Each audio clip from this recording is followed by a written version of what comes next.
I've now seen every movie nominated across all the major categories at the Oscars. Let's go through and rank them.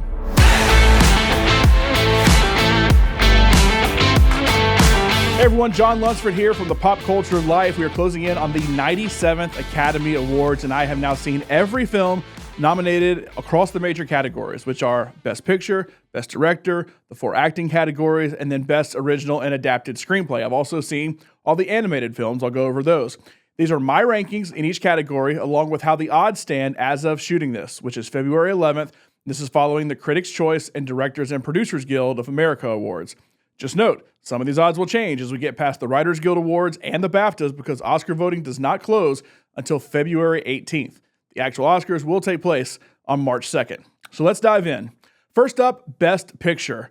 I have got to go with Wicked #1. This is my favorite film of the year. It's a little bit of a sentimental favorite. I have a lot of my life tied to this musical. I did it in school. I did a lot of performances of it. I've seen a lot of performances of it. I love Wicked. I thought John M. Chu did a great job of adapting the play to the big screen. A lot of times that doesn't translate real well, but I thought he did a really good job here. Right now, the odds currently sit at plus 4,000. Not real good for Wicked. I have no expectation that this will actually win this award. I really don't have an expectation that it'll win anything because a lot of the categories it may potentially win in, you have some other films that could potentially win as well. Number 2 on the list, a film that will challenge in some of the technical stuff, that is Dune Part 2. I love this movie. I thought Timothée Chalamet, Zendaya, the whole cast was just incredible in this one. I cannot believe Denis Villeneuve did not get nominated for Best Director. I think he should have been nominated, and he may even be my best director of the entire year. But I love Dune Part 2 here. Number 3, this is kind of the movie I've kind of been putting my stamp of approval on to win Best Picture, knowing Wicked and Dune probably won't win, and that's Conclave. Right now, looking at the odds, Conclave at 14-1. So right now it's sitting at third behind Anora and The Brutalist. I love this movie. I thought it was very, very good. I thought Ralph Fiennes was very good. The entire cast was really, really good. I would love to see this win some. I am afraid it may only win 1 or 2, but I'd love to see this win a lot, including potentially even Best Picture. Number 4, my favorite foreign film of the year. I'm still missing a couple of them, but I've seen 3 of the 5 that are nominated. But of the 2 that are nominated for Best Picture, I'm Still Here is definitely my favorite. I thought Fernanda Torres 100% has earned her Academy Award nomination. I probably would have made a few different changes in the editing process, especially at the end. I probably would have ended it a little earlier, but overall, still a very solid movie, good cinematography. And the kids in this movie, very underrated. They were very, very, very good in this.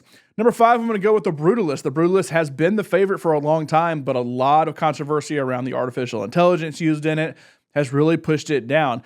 The Brutalist was pretty good, but not great to me. I thought it was a little too long. It was basically 4-hour experience once you add previews and intermission in there. It's a tough ask to ask anybody to go watch this movie in the theaters, and even to sit at home and watch it. You may have to take a break halfway through when that intermission comes up. But The Brutalist has been a favorite. Brady Corbet has been a favorite for Best Director, but the way the Guild Awards went this past weekend, I think Anora is starting to take over. And for me, Anora is number 6. I didn't love Anora. I think Sean Baker definitely has something. The Florida Project, I kind of had in the same realm of like 3.5, 4 stars out of 5. There's just something missing from his movies. I'm not sure what it is, but overall, I liked Anora, but still probably like The Brutalist a little better. Right now, though, Anora sitting at minus 200, which means it is the favorite to win Best Picture right now at the Oscars. Number 7, let's go with Nickel Boys. I thought this had a really good story to be told. I think Ramel Ross is somebody to keep an eye on moving forward. The first-person aspect was a little weird for me, but overall, it was a pretty good movie and pretty good story. I have it at number 7. Number 8, A Complete Unknown. It's not necessarily that folk music isn't my thing. I really love Inside Llewyn Davis. I really love Oh Brother, Where Art Thou? That's 2 of my favorite movies of all time, and they're both based around folk music. To me, this story overall with Bob Dylan just isn't really for me. It's more for my parents. They love the movie. I thought it was just good, not great here as well. Number 9, The Substance. Don't take the fact that this is at number 9 to mean that I think it's a bad movie. I thought it was a good movie. My wife is obsessed with horror, which is why you can see right there, the Midsommar poster, that's hers. She loves horror movies, and she is all about Demi Moore this year winning Best Actress. She loved it. I think it's really hit home for her and a lot of us that have worked in the media, how women are treated in the media and how she even was treated sometimes within the media. So she loved it. She kind of made me go on a horror kick of watching that and Long Legs and all these movies I didn't want to watch throughout the year, but I'm glad I did because overall, I do give it a thumbs up. The only movie I give a thumbs down to is Emilia Perez at number 10. Just didn't really do it for me. I didn't think it really did any of the things it wanted to do well. I don't think it did any of those actually well. I think it wanted to be kind of a crime movie, but didn't do that well. It wanted to be a musical, but didn't do that well. It wanted to be a story about your identity, and it didn't really do that well.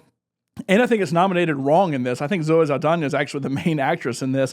They put her in supporting and put Carla Sofia Gasson in the lead category, which we'll get to all that in a second. But just didn't really work for me. It's on Netflix if you want to watch it, so you don't at least have to pay to go to the theater to watch it. Up next, Best Director. This award will be handed out right before we get to Best Picture.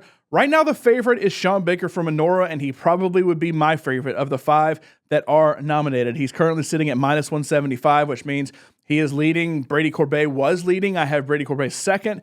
From The Brutalist, he was leading, but I think a lot of the AI stuff has pushed him down. Anora did really well at the awards this past weekend, so it's starting to become the favorite. So anybody that hasn't voted yet, because like I said, there's still a week open to vote. A lot of people probably going to be voting for Anora there. So Sean Baker, the favorite, then Brady Corbet, he's my second choice. Coralie Forja, who did The Substance, she, I think, was really creative and really innovative in everything that she did with this movie. So I have her number 3. James Mangold, once again, a complete unknown, not my favorite of the year, but I've liked a lot of the stuff James Mangold has done in his career, specifically Logan. I thought that was an incredible movie and maybe should have gotten a lot more nominations than it did. And then Jacques Audiard from Emilia Perez. It's just not my movie. Sorry, man. It's just not my movie. So I have him ranked number 5. All right, Best Actor. This is one that I have been championing, Coleman Domingo, from day one, and I'm sticking with him now. An incredible performance. Sing Sing is my second favorite movie of the year. I wish it had gotten a Best Picture nomination, but I thought Coleman Domingo was great. I thought Clarence Macklin was great. The whole cast was great, especially with all of them, for the most part, being former inmates there. Coleman Domingo, I think, did a great job. It was an incredible performance. He's doing such great work right now. Got nominated last year, got nominated this year. Probably not going to win this year either, but I do hope he gets an Oscar here sometime soon. Number 2, Sebastian Stan from The Apprentice. Right now, these are the bottom 2. They're both sitting at 20-1. I thought Sebastian Stan had a great year. The Apprentice was really good. A Different Man was really good. It would not have shocked me if he got nominated twice for both the movies. I don't know that you can even do that, but if you just go on who had the best year, Sebastian Stan should probably be up at number 1. Number 3, Ralph Fiennes from Conclave. There was a little bit there that he kind of seemed like maybe the favorite until The Brutalist really took over. But I think he did a phenomenal job and really stood out on top of an incredible cast in that movie. He's currently sitting at 10-1, so probably not going to win based on the odds. Number 4, I have Adrian Brody from The Brutalist. He is still the favorite at minus 165. And then Timothée Chalamet. If anybody's going to jump up and pass Adrian Brody, it may be Timothée Chalamet from A Complete Unknown. He's currently at plus 135, so just a little over even money to win the award. Look, Timothée Chalamet is somebody that has been nominated before. He'll get an award if he doesn't win this one, but I could see this being like, hey, Adrian Brody already has an Oscar. Let me vote for Timothée Chalamet instead. I could see some people potentially thinking that, which is why he's close to potentially being a favorite. Moving on to Best Actress, I am going to go with Fernanda Torres. She is my number 1 from I'm Still Here. She carried that movie. It was a really, really solid performance from her, and I would love to see her win here. Number 2, I'm going to go with Mikey Madison here from Anora. Right now, she is second at plus 250. Demi Moore is my number 3. She's the favorite at minus 280. Fernanda Torres is third at plus 600. And then the 2 that are both 35-1, Carla Sofia Gasson. She has completely dropped off after all the bad press she's had with this movie. She's last for me. I'm going to put Cynthia Erivo at number 4 because I mentioned I love Wicked. More Ariana Grande and more just kind of the spectacle of it than anything. But Cynthia Erivo did a really good job, really good voice, and I thought really captured what Idina Menzel created with that character of Elphaba.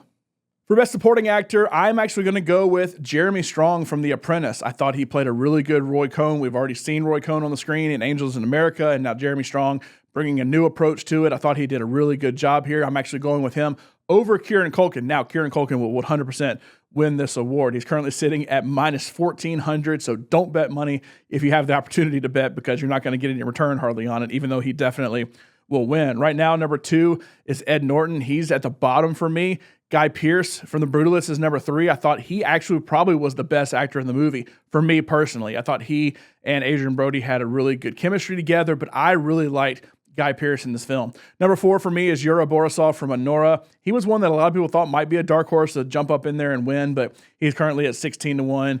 And then Ed Norton, I mentioned, is sitting in second. If anybody jumps up, it'll be Ed Norton, but he's still plus 750. That's basically 7.5 to 1 from A Complete Unknown. For Best Supporting Actress, Ariana Grande, I mentioned it. That's my absolute number 1 right here. She was a favorite, I think, for a little bit of time. If you look at the odds, she's a slight underdog here at 4-1. Isabella Rossellini would actually be my second choice from Conclave. She's down at 20-1. She's hardly in the movie, but is very impactful with her time on screen. Monica Barbaro, I thought was really good from A Complete Unknown. Once again, maybe my actually favorite actress from that movie. Zoe Saldana is 100% going to win this. I have her 4th. And then Felicity Jones from The Brutalist, I wasn't a big fan of.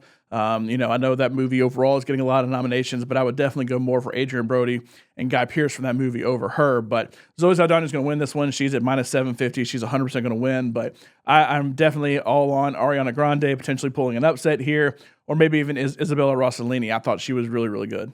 For Best Original Screenplay, I'm going to go, my favorite screenplay was The Substance. It may not be my favorite movie of the year, but you have to give a lot of credit to the creativity that goes into The Substance. So I have to give this my number 1 right now. It is second in the rankings at plus 500, so about 5-1. The favorite by far is Anora, which is my number 2 screenplay. It is at minus 475. So Anora probably going to win this one. I have it at number 2. Number 3, 4, and 5 for me. There's just little bits of the ends of all 3 of these movies that I don't like. Number 3, I'm going to go with The Brutalist. It's currently sitting at plus 700. Number 4, A Real Pain. It is at plus 1,400. This would be a chance for Jesse Eisenberg to get an Oscar. And then September 5th is at 20-1 at the bottom. I thought all 3 of those, I did not like the ending. And a lot of that had to do with the screenplay and the choices within the script that were made. So that's why I have those below The Substance and Anora. Finally, the last of the major awards, Best Adapted Screenplay. So this is something adapted from another work before, whether it's a play, whether it's a book, whether it's a video game, whatever it may be. Number 1 on the list, Sing Sing. I mentioned how much I love that movie, especially Coleman Domingo in it. It is definitely my number 1 right now. Probably not going to win at 14-1. Number 2, Conclave is the favorite. It's minus 750, so definitely seems like it's going to win. That's number 2 for me, though. Number 3, Nickel Boys. I like the script. There's some of the shooting choices I didn't really like, some of the first-person stuff. That's kind of why it was a little lower for me. But I thought the script was really good. It's at 16-1 to win. It's currently last of the 5. Number 4 for me, A Complete Unknown. It's at plus 900. And then 5th for me is Emilia Perez. It is currently at plus 800. It's second, but still a pretty big underdog to Conclave. And then finally, I did want to go over the animated films that are nominated. Number 1 for me definitely is The Wild Robot. I think The Wild Robot was incredible. It was one of my top 5 of the year. It's currently sitting at minus 200, which is not a huge favorite. It's slightly ahead of Flow, which I actually have number 3. I thought Flow was really, really good. There's no dialogue in it. It's also nominated for Best Foreign Film because it's Latvian in origin. But I have Inside Out 2 just ahead of Flow. I thought Inside Out 2 did a really good job. A lot of times with sequels, you're not sure if it's going to have the same magic as the first one. And while it's not quite as good as the first one, it was very good. And I think Pixar did a really good job with the sequel to Inside Out. Number 4, Wallace and Gromit, Vengeance Most Foul. It's hard for me to say for some reason, but watched this one on Netflix a few weeks ago. It's okay. It's not really my style. The whole stop motion, claymation, not really my style, but I thought it's overall done very good and looks very good for what it is. Number 5 for me is Memoir of a Snail. I think the reason I have it so low is because I was kind of caught off guard by how adult it is. When I first started it, I saw it was rated R, and I was like, why is this rated R? It's an animated movie. I just assume it's a kid's movie. I know you have the sausage parties of the world that come out, and it's, almost trying to be like a kid's movie, but it's not. Memoir of a Snail, nudity.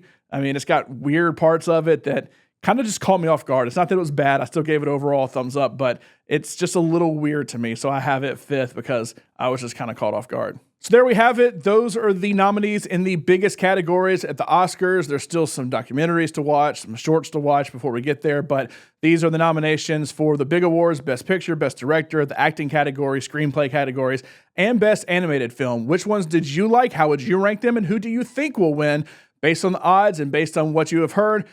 Who do you want to win, though? Who are you really championing, and who will you stand up and clap if they win the award on March 2nd? Let us know in the comments. Make sure to like this video and subscribe to The Pop Culture Life.